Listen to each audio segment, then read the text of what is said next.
Hello everyone, welcome to my channel Better Than Better Life Journey Day 13।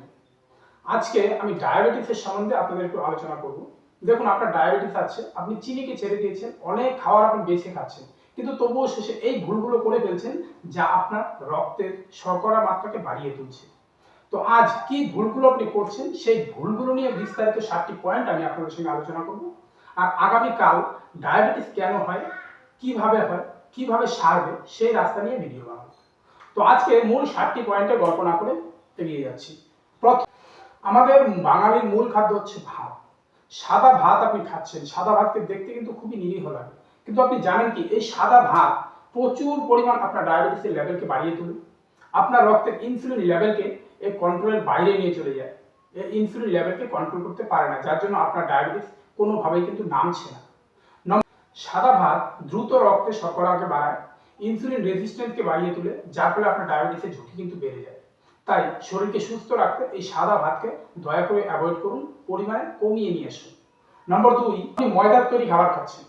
এই ময়দার তৈরি যে কোনো খাবারের মধ্যে গ্লাইসেমিক ইন্ডেক্সটা কিন্তু বেশি থাকে, আর এই গ্লাইসেমিক ইন্ডেক্স বেশি থাকাতে আপনার রক্তে শর্করার মাত্রা কিন্তু লেভেলে থাকে না, আর আপনার ডায়াবেটিসের ঝুঁকি বেড়ে যায়। তাই এই সাদা খাবারগুলোকে একটু অ্যাভয়েড করে চলবেন। নম্বর 3, আপনি আলু খাচ্ছেন, আলু ভাজা খাচ্ছেন, আলুকে এমনিতেও যেভাবে খাচ্ছেন, আলুতে কি থাকে, কার্বোহাইড্রেট বেশি থাকে, যা আপনার রক্তে শর্করা মাত্রা কিন্তু চট করে বাড়িয়ে তোলে, যার ফলে আলু থেকেও একটু সাবধানে থাকতে হবে আমাদের। নম্বর 4 কি থাকছে, আপনি বাইরে যাচ্ছেন, বাড়িতে এত বেঁচে গেছেন, কিন্তু তারপরেও কি করছেন, প্যাকেটজাত খাবারগুলো বাইরে থেকে আপনি নিয়ে নিচ্ছেন। এই প্যাকেটজাত খাবার কিন্তু আপনার ডায়াবেটিসকে অনেক অংশে বাড়িয়ে তুলছে। কারণ মূল কারণগুলো কি কি রয়েছে প্যাকেটজাত খাবারে: অতিরিক্ত চিনি, রিফাইন্ড ময়দা, ট্রান্স ফ্যাট ও প্রিজারভেটিভ, যা আপনার রক্তে শর্করা বাড়ায়, আপনার ইনসুলিন রেজিস্ট্যান্সকে বাড়িয়ে তুলে, ডায়াবেটিসের ঝুঁকিকে অনেক অংশে বাড়িয়ে তোলে। তাই এই প্যাকেটজাত খাবার থেকে আপনাকে সাবধান থাকতে হচ্ছে। নম্বর 5 কি থাকছে আপনার জন্য, বিভিন্ন ধরনের সফট ড্রিঙ্কস, এনার্জি ড্রিঙ্কস। এই ড্রিঙ্কস কিন্তু আজকে আপনার স্বাদ, কিন্তু কালকের জন্য আপনার ভয়ঙ্কর বিপদ। এই সফট ড্রিঙ্কসের মধ্যে কি কি থাকছে, অতিরিক্ত চিনি থাকে, যা আপনার রক্তে শর্করা মাত্রা কিন্তু বাড়িয়ে তুলছে। আপনার শরীরে যে ইনসুলিনের মাত্রা আছে সেটা কিন্তু বাড়িয়ে তুলছে, আপনার ইনসুলিনের কার্যক্ষমতাকে কিন্তু কমিয়ে দিচ্ছে।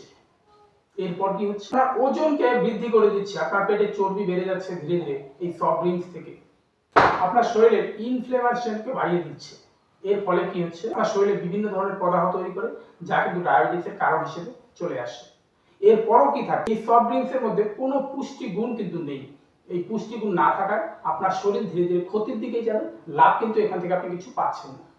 নম্বর 6 কি থাকছে আপনার জন্য, কর্নফ্লেক্স সহ বিভিন্ন ধরনের প্যাকেটজাত খাবার, যা আপনার ডায়াবেটিসের ঝুঁকিকে কিন্তু বাড়িয়ে তুলছে। অতিরিক্ত চিনি, রিফাইন্ড ময়দা, বিভিন্ন কৃত্রিম উপাদান এর মধ্যে থাকে, যা আপনার রক্তের শর্করা লেভেলকে অনেক অংশে বাড়িয়ে তুলছে। এরপর কি থাকছে, আপনি যে কোনো জায়গায় গিয়ে মিষ্টি দই বা বিভিন্ন ফ্লেভারযুক্ত দই খাচ্ছেন। এই ফ্লেভারযুক্ত দইগুলো কিন্তু আপনার রক্তের শর্করা মাত্রাকে বাড়িয়ে তোলে, যা আপনার ডায়াবেটিসের জন্য কারণ হিসেবে দাঁড়াচ্ছে। এই হলো আজকে 7টি উপাদান। এই 7টি টিপসের মাঝখানে যদি আপনি যে কোনোটা অ্যাভয়েড করছেন, আপনি বুঝতেই পারছেন না, তো ভবিষ্যতের জন্য একটু সতর্ক হয়ে যান। আপনার ডায়াবেটিসকে যদি চিরতরে মুক্ত করতে চান, তাহলে আগামীকালকে ভিডিওটাকেও একটু দেখবেন। এর সঙ্গে যদি আপনি এটাকে মেনে চলেন, আপনার ডায়াবেটিস আবার রিভার্স হবে, যদি উপরওয়ালার আশীর্বাদ থাকে। তো আজকে ভিডিওটা যদি আপনাদের মনে হয় ভালো হয়েছে, যদি মনে হয় কোনো কার্যকরী উপাদান টিপস এখানে আছে, তবে প্লিজ একটি লাইক, একটি কমেন্ট, একটি শেয়ার আর সাবস্ক্রাইবটা করে রাখুন, যেন এর পরের কোনো মূল্যবান তথ্য আপনি হারিয়ে না ফেলেন। ধন্যবাদ সকলকে, আপনার দিন খুব শুভ।